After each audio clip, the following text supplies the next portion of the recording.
Nigga kill over a bitch, but let a rat keep his wife. Shit, it's record.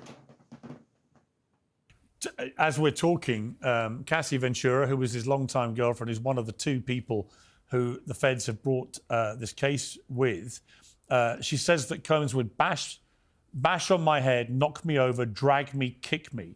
Shout out to Piers Morgan. Y'all want the full interview with him and Big Homie CC? Y'all go check it out on Piers Morgan. Shout out to him. Link in the description. Asked how often, she replied, too frequently. She says she didn't want to participate in the freak-offs, as he called them, but she did so because she loved him very much and wanted to make him happy. She told the jury she was scared of what he would do if she said no. Physical violence from Combs, she said, was always on the back of her mind. He wanted to control every aspect of her life, from how she looked to her work. And when he couldn't reach her immediately, he and his employees would call her incessantly or come and find her in person. So she's building a picture of a violent control freak. Is that a picture that you recognize of what you know about this? Wait. Before we go any further, hit the like button. Hit the subscribe button. I'm just trying to beat the odds and you can help me. Do that for me right now. Appreciate you. Right. So definitely these are traits that I recognize. In the field that I work in, whenever we get a call for a retrieval and a family is concerned about a loved one, those same characteristics that this woman listed is the same things that streetwalkers will list about their boyfriend, which is actually their pimp and panderer. That's why I have an affinity for people who are survivors of this type of nonsense and oppression. And this sounds familiar. You know, along this path, I've been poisoned 3 times. My toxicology report showed cyanide. And, you know, cyanide metabolizes into pneumonia in your body. So I've had pneumonia on 3 occasions. You know, and these problems didn't start for me until I started to speak out about people like this. You know, it's been a hard time to line up this interview because the last time I was scheduled to be in this interview, randomly, our car gets hit from the side by a blacked out vehicle. No license plate. That's happened 3 times this month so far. Really? Somebody didn't want me to do this interview. Yeah, somebody didn't want me to do this interview. You know, I'm somebody where I've had FBI come to my house before. And Take a nigga like this from the hood, right? Gang banging, running around the streets, waving pistols, handling your business because you got beef, right? Everything you did up until a certain point, it really wasn't tactical. It was just young niggas running around handling business, right? Then you get to a certain point in your life, the skills that you acquired in the streets, you say, I want to do something different. You start protecting women and children. Every day of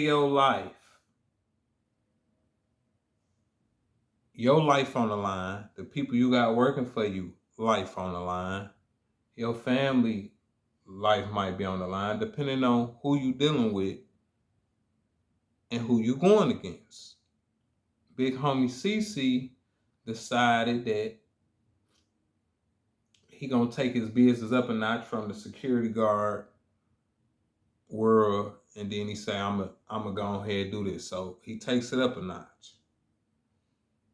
All this is dangerous, right?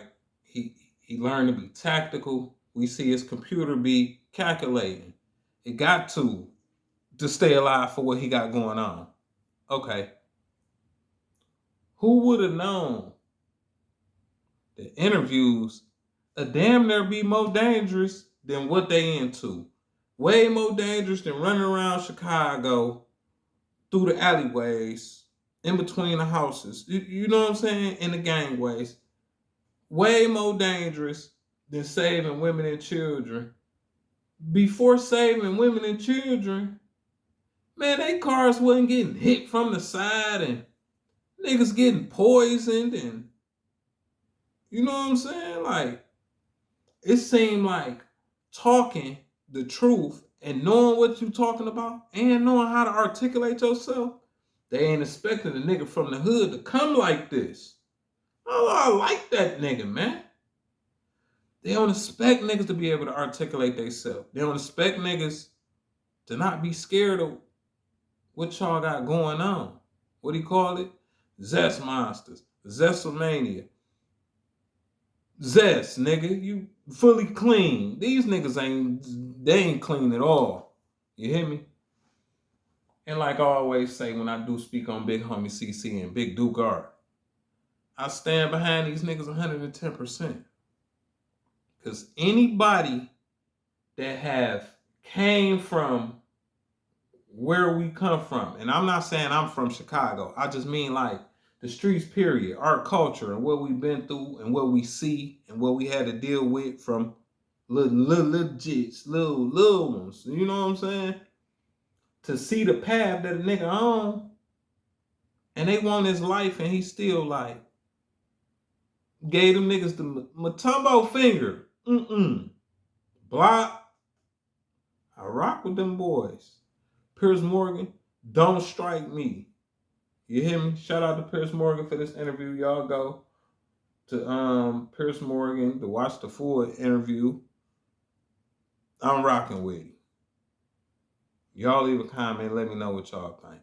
Niggas from the hood make it to just talking. They go through all the shoot 'em up, bang, bang, all the situations, get done with the gang, and just deal with the gang, the guys, the people that's your kind. You know what I'm saying? They got their head on. Yeah, we'll take somebody's head off, but we got our head on straight, tight.